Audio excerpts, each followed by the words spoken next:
हाँ, हम लोग देख रहे थे, एकादश पाठ तो देख लिए थे। आज देखेंगे द्वादश पाठ। द्वादश पाठ में है हेमंत वर्णनम। हेमंत ऋतु का वर्णन।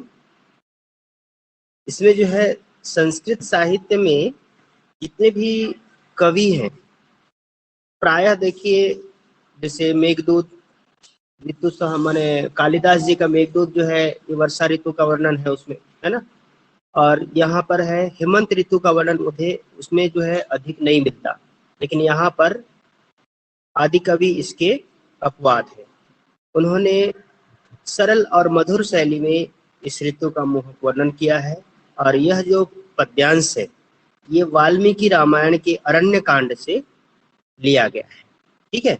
और अरण्य कांड में आप लोगों को पता है, जब श्री रामचंद्र जी वनवास गए थे तो वनवास के समय जो उन्होंने अरण्य में अपना समय बिताया उस काल का वर्णन है। तो आइए देखते हैं पहला श्लोक। अयं सकालः संप्राप्तः प्रियो यस्ते प्रियं वद अलंकृत इवा भाति येन संवत्सरः शुभः। ये जो श्लोक है आप लोग भी इसको लय सुन करके आप लोग भी पढ़ सकते हैं। अयं सकालः संप्राप्तः प्रियो यस्ते प्रियं वद अलंकृत इवा भाति येन संवत्सरः शुभः। प्रत्येक शब्दों के अर्थों को आप लोगों को ध्यान देना है। अयम, अयम, अयम मतलब यह। स माने वह। कालः, कालः मतलब समय। सप्राप्तः, सप्राप्तः आ गया है, प्राप्त हो गया है। प्रियो यह ते, यहाँ पर यस्ते दिया है। यस्ते का संधि क्या होगा? यह धन ते। विसर्ग संधि है यह धन ते। प्रियो यह ते, यह माने जो, यह माने क्या है? जो। ते माने आपको। प्रियो मतलब प्रिय है। प्रियम वदः, प्रियम वदः मतलब प्रिय बोलने वाले, मधुर बोलने वाले, प्रिय बोलने वाले लक्ष्मण। ठीक है। अलंकृत, अलंकृत मतलब सुशोभित। इवा भाति, इवा भाति का संधि देखिए, इव धन आभाति। इव, इव मतलब के समान। आभाति सुशोभित हो रहा है, प्रतिभासित हो रहा है। येन, येन मतलब जिससे, जिससे। संवत्सरः, संवत्सरः मतलब वर्ष। शुभ, शुभ मतलब शुभ। ठीक है। अब यहाँ पर उसका अनुवाद देखते हैं।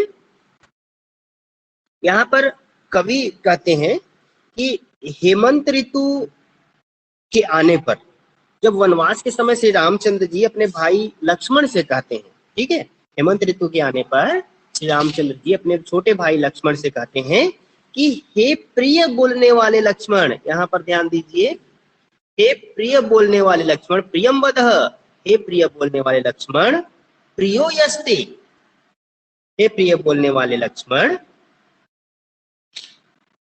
अयम स कालः सप्राप्तः, यह वही काल आ गया है, यह वह समय आ गया है। यह माने जो आपको प्रिय है। हे प्रिय बोलने वाले लक्ष्मण, यह वह समय आ गया है जो आपको प्रिय है। हे प्रिय बोलने वाले लक्ष्मण, यह वह समय आ गया है जो आपको प्रिय है। और जिससे, येन, येन मतलब जिससे, और जिससे यह वर्ष, संवत्सर, यह संवत्सर शुभ और अलंकृत के समान, यह मतलब समान, प्रतिभासित हो रहा है। जिससे यह वर्ष शुभ और अलंकृत के समान प्रतिभासित हो रहा है। श्री रामचंद्र जी हेमंत ऋतु के आगमन पर अपने छोटे भाई लक्ष्मण से कहते हैं कि हे प्रिय बोलने वाले लक्ष्मण, यह वह समय आ गया है जो आपको प्रिय है और यह वर्ष शुभ और अलंकृत के समान प्रतिभासित हो रहा है। आप लोगों को समझ में आ गया ये श्लोक? जी सर। जी सर। बन जाएगा? नहीं आया। नहीं आया? बताइए एक बार। देखिए, प्रत्येक शब्दों को आप लोग ध्यान दीजिए। शब्दों को ध्यान देंगे तो आप लोगों को समझ में आ जाएगा। यहाँ पर क्या दिया है? पहले प्रियम वदः, हे प्रिय बोलने वाले लक्ष्मण। रामचंद्र जी अपने छोटे भाई लक्ष्मण से कहते हैं, हेमंत ऋतु के आगमन पर श्री रामचंद्र जी अपने छोटे भाई लक्ष्मण से कहते हैं कि हे प्रिय बोलने वाले लक्ष्मण, यह वह समय आ गया है जो आपको प्रिय है, जो आपको प्रिय है और जिससे येन माने जिससे यह वर्ष, संवत्सर मतलब वर्ष, शुभ शुभ और अलंकृत के समान आभाति, आभाति मतलब प्रतिभासित हो रहा है, जिससे यह वर्ष शुभ और अलंकृत के समान प्रतिभासित हो रहा है। हे प्रिय बोल, रामचंद्र जी लक्ष्मण जी से कहते हैं कि हे प्रिय बोलने वाले लक्ष्मण, यह वह समय आ गया है जिससे जो आपको प्रिय है और जिससे यह संवत्सर या वर्ष शुभ और अलंकृत के समान प्रतिभासित हो रहा है। बन जाएगा अनुवाद? सर युवा भाती का हिंदी मीनिंग क्या होगा? युवा भाती अभी संधि विच्छेद करके बताया था। इव इव धन आभाती, ठीक है। इव मतलब समान। हाँ वही तो बोल रहा हूँ, इव मतलब होता है समान, के समान। आभाती, आभाती मतलब प्रतिभासित होना, ठीक है। प्रतिभासित, प्रतिभासित मतलब आभास होना, ठीक है। प्रतिभासित मतलब आभास होना, समझ में आ गया? प्रतिभासित होना, सुशोभित होना, ये आभाती का अर्थ है, ठीक है। आया समझ में? जी सर। जी सर। आगे बढ़ें? जी सर। आगे बढ़ें? जी सर। जी सर। चलिए। निहार परशो लोकः पृथ्वी शस्यशालिनी जलान्यनुपभोग्यानि शुभगो हव्यवाहनः। निहार परशो लोकः पृथ्वी शस्यशालिनी जलान्यनुपभोग्यानि शुभगो हव्यवाहनः। यहाँ पर देखिए निहार, निहार मतलब ओस की बूंदें, ठीक है। ओस, ओस जानते हो ना, ओस किसको कहते हैं? सुबह सुबह ठंड शीत ऋतु में जो एकदम ठंडा, जब बर्फ के समान जो गिरता है, कोहरा जैसे गिरता है, ओस, ठीक है। बाहर में रखे रहो कुछ भी चीज, पानी जैसे बूंद, पानी की बूंदे घास के ऊपरी भाग पर फैला रहता है, उसको कहते हैं ओस, ठीक है। ओस के कारण यह लोकह, लोकह माने संसार, ओस के कारण यह संसार परुष, परुष मतलब कठोर, रूखा, अकड़ा हुआ सा।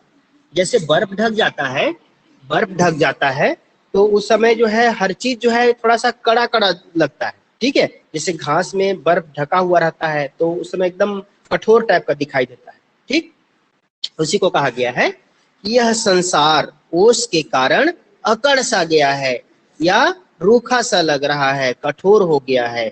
पृथ्वी सस्य शालिनी, पृथ्वी सस्य शालिनी से क्या तात्पर्य क्या है? पृथ्वी जो है सस्य से भरी है, सस्य मतलब फसलों से परिपूर्ण हो गई है, पृथ्वी फसलों से परिपूर्ण हो गई है। जलान्यनुपभोग्यानि, देखो यहाँ पर क्या है? संधि है, क्या होगा? जलानी, जलानी धन अनुपभोग्यानि,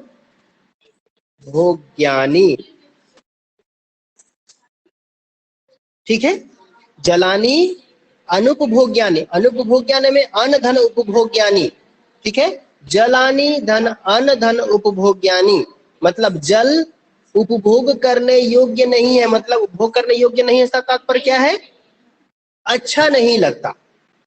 हमको जल को छूना भी अच्छा नहीं लगता। ठंड के समय में अगर किसी को बोले कि जाओ तुम नहा लो या हाथ पांव धो लो, तो ऐसे लगता है कि कोई बहुत बड़ा पाप कर लिया है ना। किसी को ऐसा अगर बोल दो कि जाओ अभी ठंडा के समय में नहा करके आ जाओ, तो ऐसे देखेगा जैसे मेरे को बहुत भारी का काम बोल दिए। तो इसीलिए कहा गया है जलानि अनुपभोग्यानि, जल जो है उपभोग न करने के योग्य, और सुभगो हव्यवाहन, हव्यवाहन मतलब अग्नि, आग, और सुभगो मतलब अच्छा लगता है, सुभगो मतलब अच्छा लगता है, सुभगो मतलब अच्छा लगता है, हव्यवाहन मतलब आग, आग में सिकाना या आग तपाना अच्छा लगता है, मतलब आग हमें अच्छा लगता है, लेकिन जल हमें उपभोग करने योग्य नहीं लगता है, जल हमें छूना भी अच्छा नहीं लगता है। रामचंद्र जी लक्ष्मण से कहते हैं कि हेमंत ऋतु के आने पर यह संसार कठोर सा हो गया है, अकड़ सा गया है, पृथ्वी फसलों से परिपूर्ण हो गई है, जल उपभोग करने के योग्य नहीं है, और अग्नि, अग्नि अच्छा लगता है, अग्नि का उपभोग करना अच्छा लगता है। ये है, इतना समझ में आया? हेलो, यहाँ जलानी अनुपभोग्यानि है, यहाँ पर यण स्वर संधि है, देखिए ई, यहाँ पर ई दिया है और यहाँ पर अ दिया है, ई और अ मिलकर के यह हुआ है, तो यहाँ पर कौन सा संधि हुआ? यण स्वर संधि, इसको ध्यान दीजिएगा, ठीक है। निहार परसो लोक, अर्थात परसो मतलब कठोर, यह संसार ओस के कारण अकड़ सा गया है, पृथ्वी फसलों से परिपूर्ण हो गई है, जल उपभोग करने के योग्य नहीं है, अर्थात उपभोग करना अच्छा नहीं लगता है, और अग्नि का सेवन करना अच्छा लगता है। अग्नि का सेवन करना कहने का मतलब आग को खाना नहीं होता है, आग सिकाना, अग्नि का आनंद लेना, आग तपाना, इससे इसका तात्पर्य है, ठीक है। मतलब अग्नि का संपर्क हमें अच्छा लगता है, क्योंकि वह उष्मा देती है, गर्मी देती है, इसीलिए हमको क्या, आग तपाना क्या लगता है? अच्छा लगता है, क्योंकि उस समय जो है ठंडा का मौसम चलता है। इसीलिए कहा गया है यह संसार ओस के कारण अकड़ सा गया है, पृथ्वी फसलों से परिपूर्ण हो गई है, जल उपभोग करने के योग्य नहीं है, अर्थात जल का उपभोग करना अच्छा नहीं लगता है, और अग्नि का सेवन करना अच्छा लगता है। आ गया समझ में? हेलो जी सर। हाँ, अगला देखिए, सेवमाने दृढ़ं सूर्ये दिशमन्तक सेवितां, विहीन तिलकेव स्त्री नोत्तरादिक प्रकाशते। सेव माने दृढ़ं सूर्य, सेव माने दृढ़ं सूर्य, सेव माने में देखिए सेव धन सानच प्रत्यय है, इसमें क्या है? सेव धन सानच प्रत्यय, सेव धन, सेव धन सानच प्रत्यय, दृढ़म,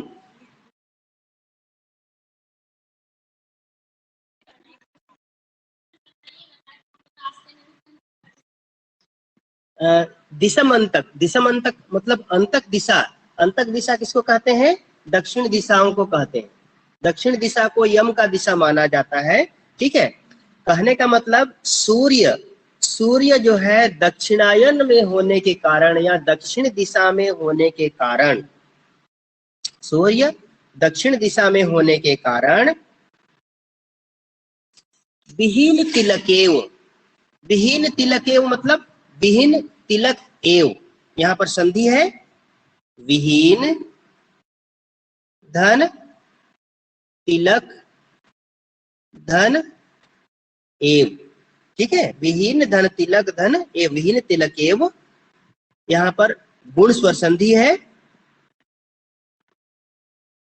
विहीन तिलक एव अर्थात तिलक से विहीन, तिलक से विहीन कहने का मतलब जैसे एक स्त्री जो है अपने माथे पर सिंदूर लगाती है, ठीक है, तो अगर न लगाए तो कैसा दिखाई देता है और लगाए हुए रहते हैं तो कैसा दिखाई देता है। उसी प्रकार नोत्तरा दिक् प्रकाशते, यहाँ पर कहा जाता है नोत्तरा, न धन उत्तरा, नोत्तरा न धन उत्तरा, उत्तरा मतलब उत्तर दिशा, न मतलब नहीं, दिक् प्रकाशते अर्थात दिक् धन प्रकाशते, दिग दिग दिग दिग, यहाँ पर दिक् प्रकाशते लिखा है ना, यहाँ पर है दिग, दिग हलन और प्रकाशते, ठीक है। ये है व्यंजन संधि। दिक् प्रकाशते मतलब दिग मतलब दिशा, प्रकाशते मतलब प्रकाशित नहीं हो रहा है, नो मतलब नहीं, ठीक है। सूर्य के दक्षिण दिशा में होने के कारण या सूर्य के दक्षिणायन में होने के कारण उत्तर दिशा तिलक विहीन स्त्री के समान प्रकाशित नहीं हो रहा है, सुशोभित नहीं हो रहा है। समझ में आ रहा है ये? हेलो हेलो, फिर से बताइए सर। अब ध्यान दीजिए, सूर्य के दिशमंतक मतलब होता है अंतक दिशा, अर्थात दक्षिण दिशा को यम का दिशा माना जाता है, अंतक दिशा माना जाता है, ठीक है। सूर्य के द्वारा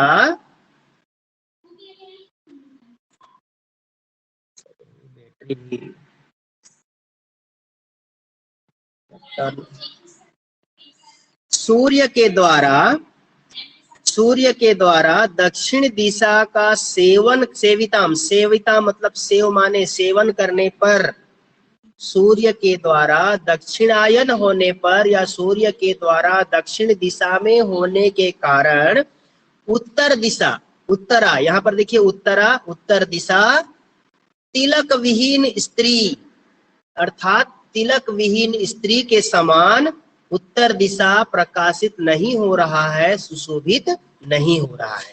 कहने का मतलब जिस प्रकार उत्तर दिशा तरफ अगर सूर्य रहता है तो ऐसे लगता है सूर्य उदय के समय जैसे पृथ्वी उसके माथे पर एक बिंदी के समान सूर्य सुशोभित होता है उत्तर दिशा, लेकिन सूर्य के द्वारा दक्षिण दिशा में होने के कारण उत्तर दिशा तिलक विहीन स्त्री के समान सुशोभित नहीं हो रहा है।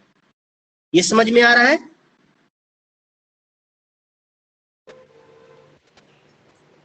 समझ में आया? जी सर।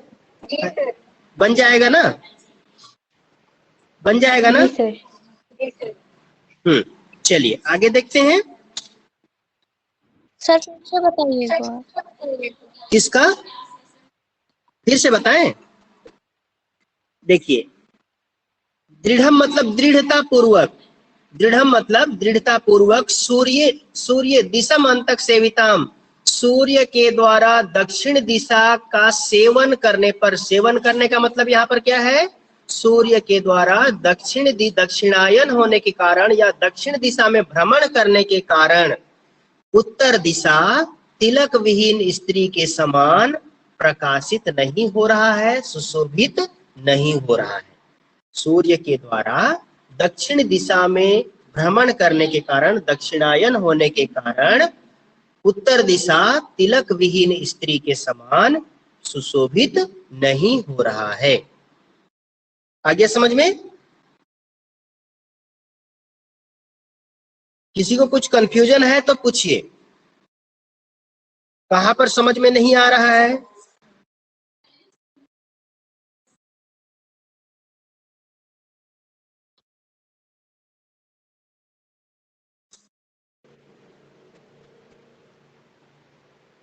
हेलो, जी सर।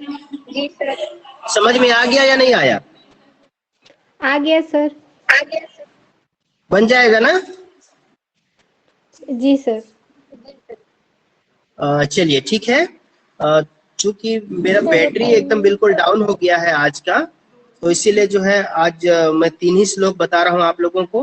नेक्स्ट डे हम इसके पूरे श्लोकों को देखेंगे। 2 बजे हिंदी का, हाँ, 2 बजे जो है हिंदी का है और 4 बजे सोशल साइंस का क्लास है। थोड़ा सा आप लोग समय पर ध्यान देंगे और जुड़ जाएंगे, ठीक है। आज मैं 3 ही श्लोक आप लोगों को बता रहा हूँ क्योंकि मेरे पास जो है नहीं है, बैटरी समाप्त हो गई है और चार्जिंग नहीं